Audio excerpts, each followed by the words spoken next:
Good morning, good morning, good morning, good morning, good morning mga kapamilya, mga kaibigan, mga kapinoy-pinay, mga amigo-amiga. Good morning po sa inyong lahat dyan. Good morning. Narito na naman po si Tita Amy at sa inyo'y magpapakita ng kanya namang niluto. Ayan, magluto na naman po tayo. Ayan, meron po tayo rito solomilyo. Ayan, solomilyo. Solomilyo po yan. Ayan, may solomilyo po tayo. At lalagyan po natin ng cauliflower. Ayan. Yan po ang ating cauliflower. Ayan, lalagyan po natin ng cauliflower. Lalagyan po natin bawang, sibuyas, may bawang na powder, luyang dilaw, paminta, at lalagyan po natin ng ketchup. Ayan, at food coloring. Ayan po. Ito na po, meron na po tayong kawali na iniinit at lagyan na po natin ng mantika. Olive oil po to ha. Itong ating oil ay olive oil. Ayan. Hiwain po natin itong ating bawang. Ayan. Kaya lalagyan po natin ng cauliflower. Masarap po yan. Parang Chinese food. Chinese food. Ayan.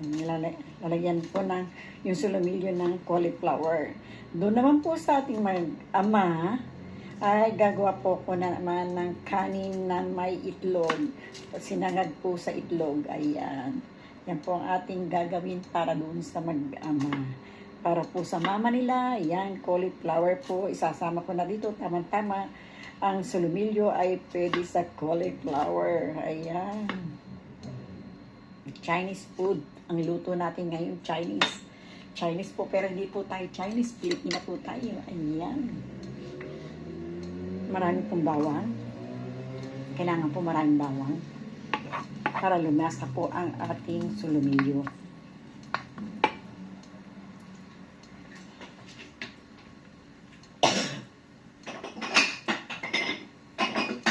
Inom lang po ako.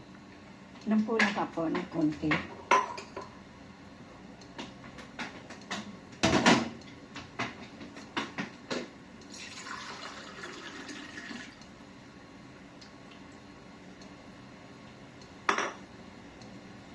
Nanganguy na po ang ating bawang. Ayan, nanganguy na po ang ating bawang. Sarap na po ng amoy ng bawang natin. Ayan.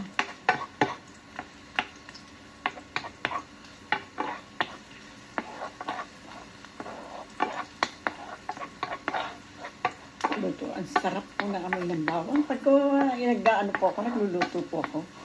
Tapos pinababrown po natin yung bawang. Sarap na sarap po sa amoy. Tita Amy. Sa amoy po si Tita Amy na talagang na-addict sa amoy ng bawang. Ayan. Ang sarap po ng amoy ng bawang. Pag ginigisa.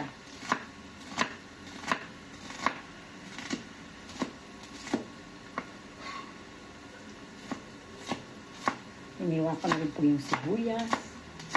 Ayan. Iminal po natin yung sibuyas. Para hindi ko masyado nilang makita. At sila yung mga allergy sa sibuyas. Pero pagka wala naman po sibuyas, para sa kanila ay kulang ang lasa. Paano po lalasa kung hindi mo lalagyan ng sibuyas? Lagi po sinasabi na, hindi ako nakain ng sibuyas. Pag mo lalagyan ng sibuyas. Pero araw-araw po, pag nagluluto ako dito, lagi naman po may sibuyas. Yun pong aking luto. May inaano lang po nila, ayaw lang po nila makita yung sibuyas. Kaya ginagawa ko po, nilalagay ko sa plato-plato nila. Ay pag may sumamang malaki-laki na konti ng sibuyas, akin po yan tinatanggal. Pero ganun din po, nandun din po yung lasa. Kasi hindi naman po lalasa ang ating pagkain kung wala pong sibuyas. Ayan, kita yan, lagay na po natin ang ating sibuyas. Dahil okay na po ang ating bawang.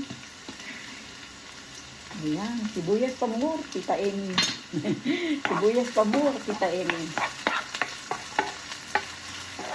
Gasan ko lang po yung aking kamay ng gatas. Meron po ditong gatas na hindi na naman po nila inubos. Iniwan lang po nila sa kasirolang initan. Yan po yung aking gagawin pangbukas ng kamay.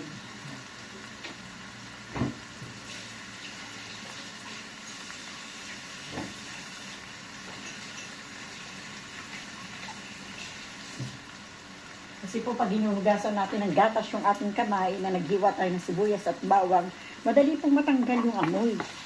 Hindi po kumakapit sa kamay. Ayan, nag-melt na ang ating sibuyas. Melt pa more, Tita Amy. Ayan, melt pa more.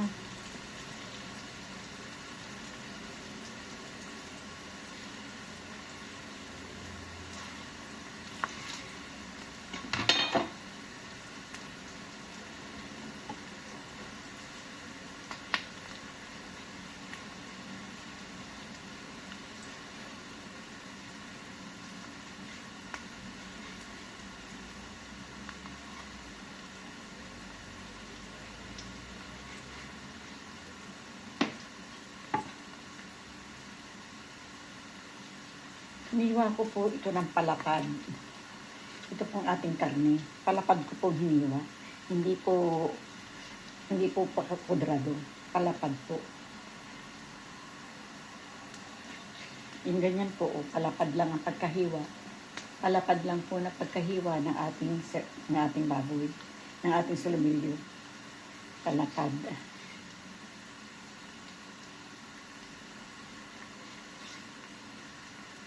Pain po natin ng palapad ang ating sulabilyo para maganda-ganda pong tingnan. Dahil pag maganda po tingnan, nakakainggan yung kainin. Masarap po yan, makakain po nila ng marami. Kaya ang hiwa po natin ay ganito. Palapad. Ayan. Lagay na po natin.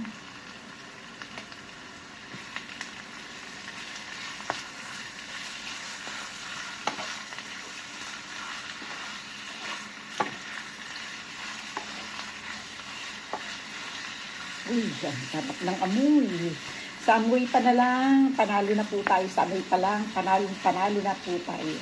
Panalo na si Tita Amy sa amoy pa lang. Ayan. Lagyan po ng konting asin. Para po lumabas ang likido ng ating karne. Hindi po natin lagyan ng asin, hindi po lalabas yung liquid ng ating karne. Ayan.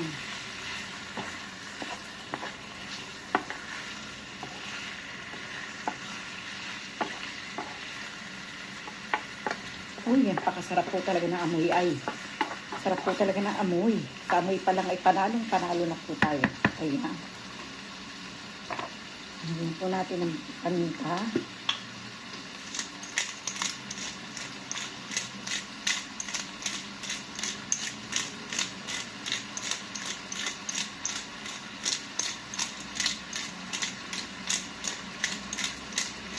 Sarap po ng amoy.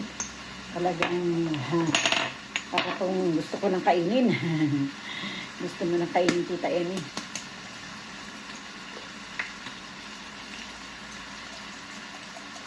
Hindi po tumigas po yung bawang. Pero lagi ko naman po itong ginagamit pero tumigas. Malamig po kasi panahon.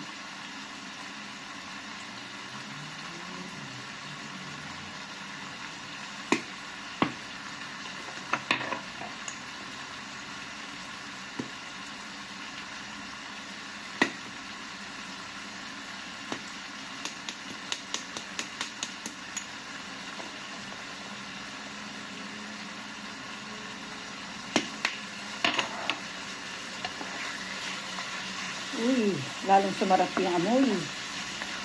Amoy pamor. Ang sarap po talaga ng amoy. Talagang, mapaparami ang kain po ninyo eh. Pag ganito ang amoy. Sobra pong sarap ng amoy. Napaparami po yung pagkain. Ayan.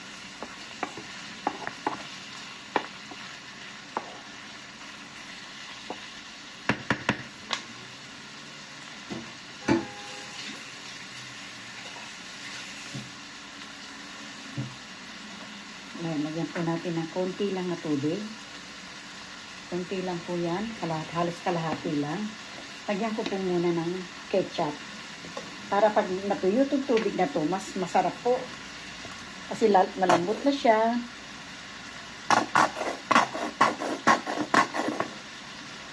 Malambot na siya pag naubos yung tubig.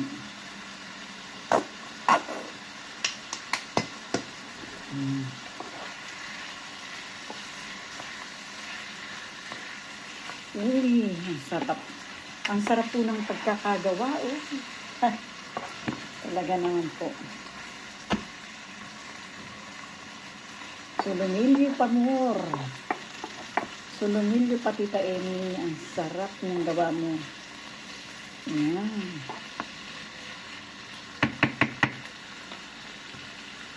Lagay po natin itong konting tubig na to. Yan. Pag yan ay natuyo, ay napakasarap po. Napakasarap. Napakasarap po niyan pag yan ay natuyo.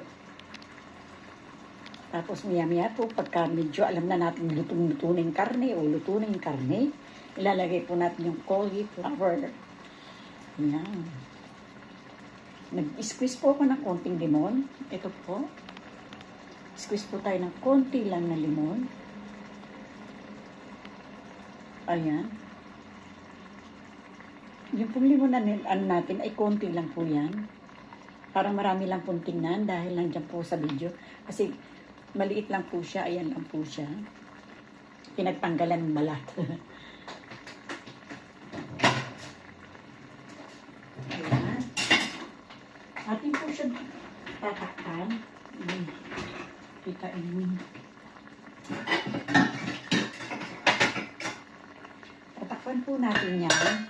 Pag ito po'y naluto, yung karne, ilalagay po natin itong ating cauliflower. Ayan.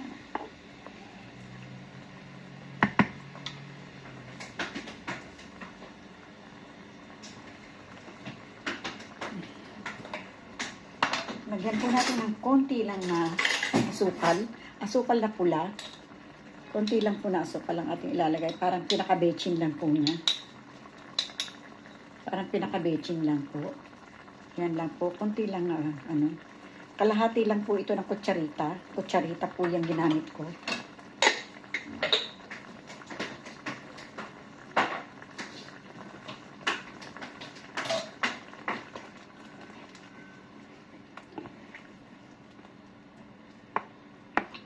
Ayan. Oh Lord, sarap-sarap po ng amoy.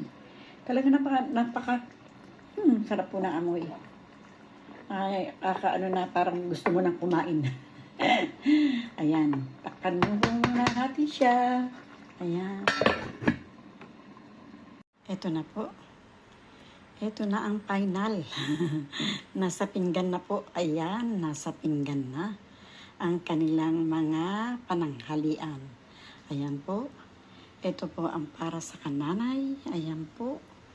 Ayan, binukod po yung cauliflower. Ayan. At 2 hiwa lang po ha. Sa diet po, sa diet. Ayan po, ito po yung sa tatay. Ayan po. Ayan. Ayan, sa mga na-diet, diet lang dyan. Diet pa more. At ito naman po ang hapunan ng batang lalaki. Ayan po, pasta na walang salsa. At yun pong sulumilyo na may cauliflower, na binukod ng cauliflower po. Ayan, dahil hindi po nakain ng batang lalaki rin ng gulay ha. Ang nanay lang po ang kumakain ng gulay.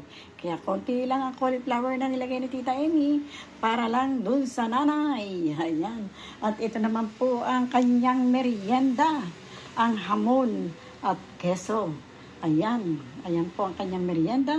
At ito po ay panglagay din sa ibabaw. Ayan, ganyan lang po yan. Ganyan. Hamon at keso. Ayan po yung kanyang hamon at keso. Yan, sa batang lalaki lang po yan ha. Hindi po yan pwede doon sa batang babae dahil diet din po yun. Diet. Ayun. Yan po mga kaibigan ko, mga kapinoy-pinay, mga amigo, amiga, mga kaibigan ko dyan, mga kalahi ko dyan, lahat-lahat po na nasaan na po kayo sa buong mundo. Ayan. Bino po ang aking mga manonood, ang aking po mga subscribers, sa aking po manonood. Sana po i-subscribe na po kayo sa aking mga manonood hanggang sa makarating po kayo sa bell para updated po kayo sa ating mga nilalapag. Bino po mga kaibigan ko, maraming salamat po sa inyong lahat. Bye-bye po. I love you. I love you all. Bye-bye.